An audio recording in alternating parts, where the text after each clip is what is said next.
اور جس دن ظالم اپنے ہاتھ کاٹ کاٹ کھائے گا اور کہے گا کہ اے کاش میں نے پیغمبر کے ساتھ رستہ اختیار کیا ہوتا، ہائے شامت کاش میں نے فلاں شخص کو دوست نہ بنایا ہوتا، اس نے مجھ کو کتاب نصیحت کے میرے پاس آنے کے بعد بہکا دیا۔ اور شیطان انسان کو وقت پر دغا دینے والا ہے۔ یوں نہیں،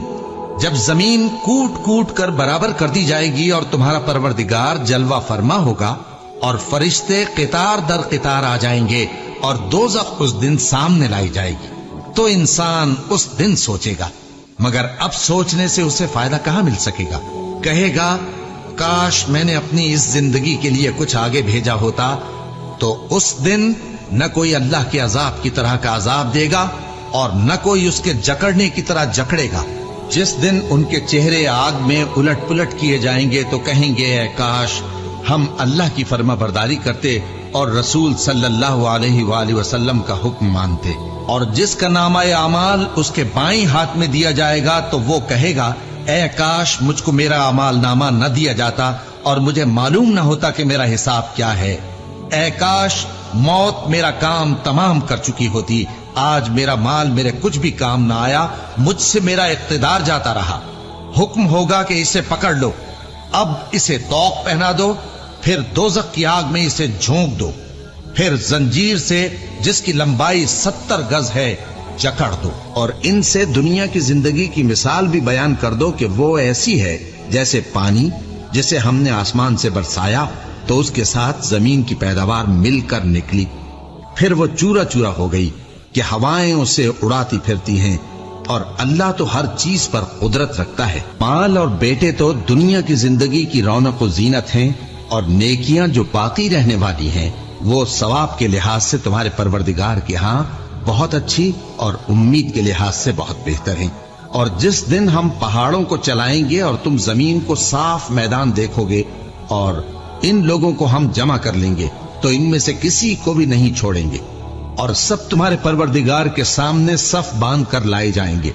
تو ہم ان سے کہیں گے کہ جس طرح ہم نے تم کو پہلی بار پیدا کیا تھا اسی طرح آج تم ہمارے سامنے آئے، لیکن تم نے تو یہ خیال کر رکھا تھا کہ ہم نے تمہارے لیے قیامت کا کوئی وقت مقرر ہی نہیں کیا، اور اعمال کی کتاب کھول کر رکھی جائے گی تو تم گناہگاروں کو دیکھو گے کہ جو کچھ اس میں لکھا ہوگا اس سے ڈر رہے ہوں گے، اور کہیں گے ہائے شامت یہ کیسی کتاب ہے کہ نہ چھوٹی بات کو چھوڑتی ہے نہ بڑی کو، کوئی بات بھی نہیں مگر اسے لکھ رکھا ہے،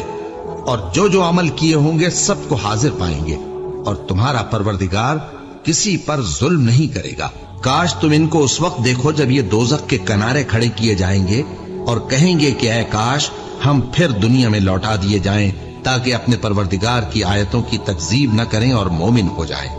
ہاں یہ جو کچھ پہلے چھپایا کرتے تھے آج ان پر ظاہر ہو گیا ہے، اور اگر یہ دنیا میں لوٹائے بھی جائیں تو جن کاموں سے ان کو منع کیا گیا تھا وہی پھر کرنے لگے۔ کچھ شک نہیں کہ یہ جھوٹے ہیں، اور کہتے ہیں کہ ہماری جو دنیا کی زندگی ہے بس یہی زندگی ہے، اور ہم مرنے کے بعد پھر زندہ نہیں کیے جائیں گے۔ اور کاش تم ان کو اس وقت دیکھو جب یہ اپنے پروردگار کے سامنے کھڑے کیے جائیں گے، وہ فرمائے گا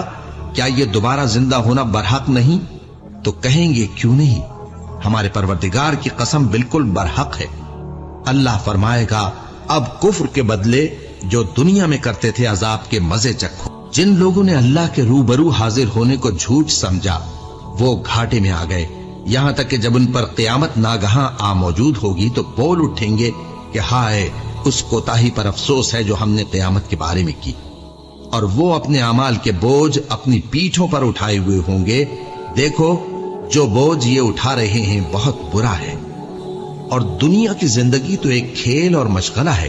اور بہت اچھا گھر تو آخرت کا گھر ہے، یعنی ان کے لیے جو اللہ سے ڈرتے ہیں۔ کیا تم سمجھتے نہیں؟ یہ لوگ اسی طرح غفلت میں رہیں گے یہاں تک کہ جب ان میں سے کسی کے پاس موت آ جائے گی تو کہے گا کہ اے پروردگار مجھے پھر دنیا میں واپس بھیج دے تاکہ میں اس میں جسے چھوڑ آیا ہوں نیک کام کیا کروں۔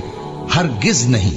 یہ ایک ایسی بات ہے کہ وہ اسے زبان سے کہہ رہا ہوگا اور اس کے